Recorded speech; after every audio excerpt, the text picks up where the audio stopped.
आगा क्यों के सनवेजो गोट शाह अवेस करनी में घर ते हथियारबंदन पारा हमलो कयो वियो आहे। 5 ॼणा ज़ख़्मी थिया जॾहिं त औरत खे अगवा कयो वियो आहे। अहम ख़बर आहे अमां ताईं पहुचूं पिया। हथियारबंदन 3 औरतुनि समेत 5 ॼणनि खे ज़ख़्मी करण बाद तहमीना रूंझो खे अगवा करे विया आहिनि। आगा क्यों पिया सनमा गोट शाह अवेस करनी में घर ते हथियारबंदन पारा हमलो कयो वियो आहे। 5 ॼणा ज़ख़्मी थिया आहिनि जॾहिं त औरत खे अगवा कयो वियो आहे। अपडेट्स वठंदासीं सनमा सागर सोलंकी का। सागर छा तफ़सील आहिनि?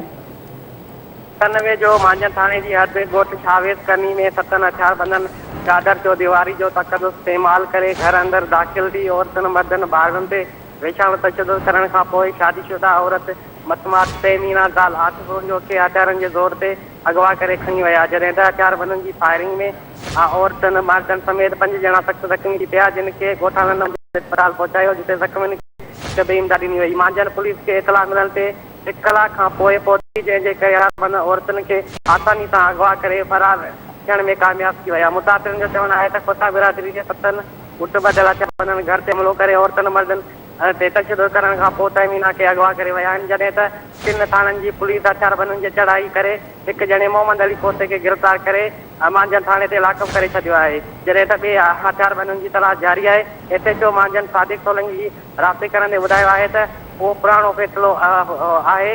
कुछ महीना अॻु बि औरत घरां निकिरी वई हुई, हथियारबंदन अगवा करे विया हुआ या उहा पाण निकिरी वई आहे, उन बाबति कुझु चई नथो सघिजे। असां जवाबदारनि खे गिरफ़्तार करण जे लाइ कोशिशूं वठूं पिया। ठीकु आहे सागर, वॾी महिरबानी अव्हां जी तफ़सील खां आगाह करण लाइ।